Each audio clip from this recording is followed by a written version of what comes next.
She told her husband they should divorce so he could marry his dead wife's tombstone. And honestly, I kinda get it. This one's about love, grief, and the exact moment when patience runs out. Buckle up. I'm 35. I've been married for 10 years. My husband is 37, and before me, he was married to a woman named Nora for 2 years.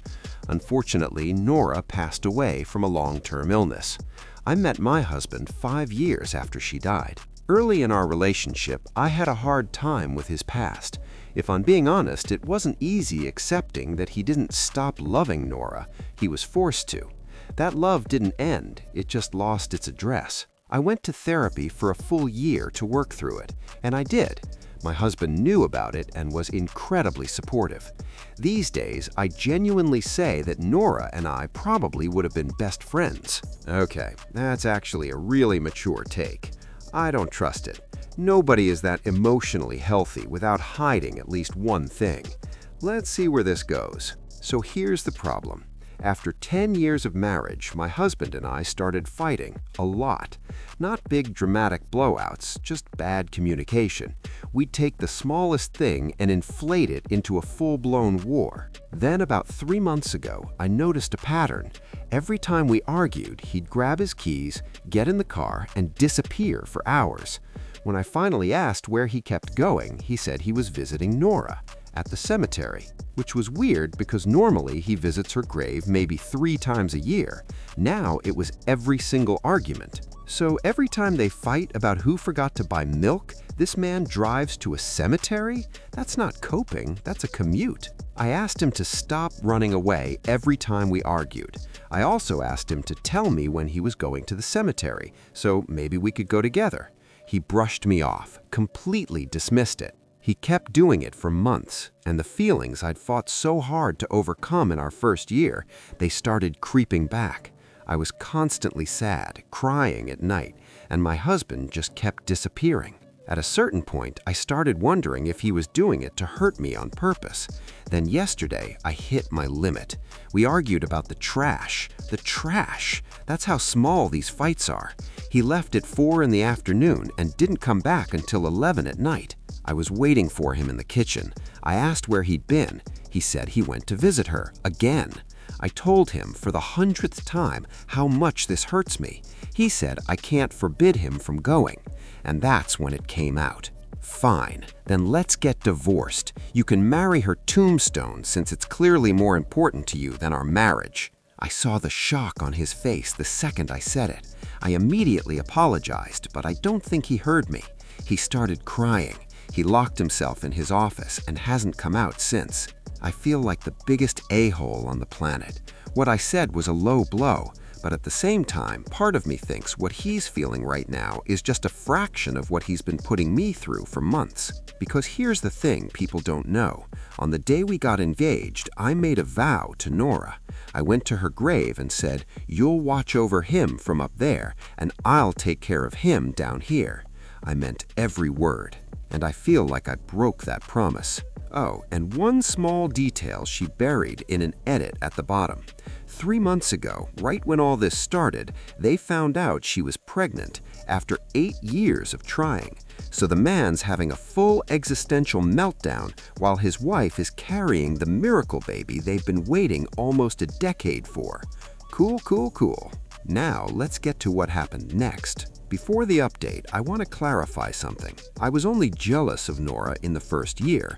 After therapy, I embraced her memory completely. I organized dinners in Nora's honor, ordered decorations for her grave, pushed my husband to reconnect with Nora's family. I even put Nora on my Day of the Dead altar alongside my own relatives. I consider her a friend, even though we never met. This woman literally put his dead wife on their family altar, and he repays her by ghosting her, pun intended, every time they argue about dishes. Outstanding. They agreed to a trial separation. We didn't know yet how we'd co-parent the baby, but soon after I posted, he came out of his office. I made dinner for both of us, and we actually talked for the first time in months. I apologized for what I said, but I told him the thought behind it still stands. Then I asked if he really spent all those hours at Nora's grave. He said no. He'd sit at the grave for maybe an hour, and then he'd drive around the city, visiting their old favorite restaurants, ordering Nora's favorite meals, going to places they used to go to together. I asked why. Why now? Why when we'd just found out about the pregnancy after all those years? He said he couldn't stop thinking about what it would have been like to raise a child with Nora, about all the things he never got to experience with her. And then he said it. You're just not her. You're just not her. 4 words. This woman spent a decade loving this man, went to therapy, honored his dead wife, made a sacred vow at her grave, carried his child, and his response is, "You're just not her?" I think I'd rather be punched. Honestly, I think I would have preferred being hit over hearing those words. I asked when he planned to start therapy. He said soon because he wanted to be a good father. I told him good, because I don't want someone around us who's grieving an imaginary child and an imaginary life while he has a real, living family right in front of him. That night, he moved out to his parents' house. His mother called me and said both she and his father tore into their son for what he'd done. I thanked them and told them I still wanted them to have a relationship with my baby. They shouldn't pay for their son's mistakes. I also went to visit Nora's grave. I apologized for breaking my promise, but I said I hoped she could look after him and help him get through therapy. Then months passed. I had a baby boy, the most beautiful thing I've ever seen. I started therapy myself. Life right now feels like something out of a fairy tale. Meanwhile, my husband started therapy too. He was diagnosed with depression and put on medication. He joined a grief support group, and honestly, he became a completely different person. Throughout my pregnancy, he was supportive, respectful of my boundaries, and deeply remorseful. He made an actual list of every way he'd let me down and apologized for each one individually. An itemized apology list? That's either the most romantic thing ever or the world's saddest spreadsheet. Maybe both. I attended some of his therapy sessions and started to understand the depth of grief he'd been carrying, combined with his mental health struggles and how the pregnancy had cracked everything wide open. Warm, the last 3 months of my pregnancy were rough. Doctor's orders, minimal movement. He offered to move back in as a live-in caregiver. I agreed. So for 4 months, we've been living together again. Separate bedrooms, but we're talking, really talking. It feels like I got my husband back, like the man I married finally returned.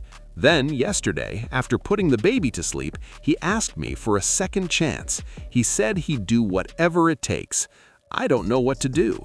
I've seen him fight to get better. He's been kind, present, and wonderful with our son, but I also know he's vulnerable right now, and I'm not sure I can pick up where things broke off. All right, Hades verdict time. This man did something unforgivable, not because he grieved, but because he used his grief as a weapon. Driving to a cemetery every time you argue with your pregnant wife isn't mourning, it's emotional warfare. And you're just not her? That sentence should come with a Surgeon General's warning. But here's the thing, he actually did the work. Therapy, medication, support groups, an itemized apology. That's not nothing. Most people can't even apologize for cutting in line at Starbucks. The mistake? Waiting until your wife is literally carrying your child to have a grief meltdown you should have had years ago. Buddy, you had 5 years between wives. That was your window. My advice? If you're gonna spiral, do it before the pregnancy test comes back positive. And if someone goes to therapy for you, puts your ex on their family altar, and makes a vow at her grave, maybe, just maybe, don't tell them you're just not her. Read the room, or in this case, read the tombstone you're apparently dating. Love doesn't always look the way we expect. Sometimes it's messy, broken, and rebuilt from scratch. The question isn't whether he deserves a second chance, it's whether she can give one without losing herself. Cheerful, if you've ever dealt with a partner's past threatening your present, I need that story. Comments now. Bonus points if a cemetery was involved. Subscribe for more stories that make you feel things you didn't sign up for. Hades out.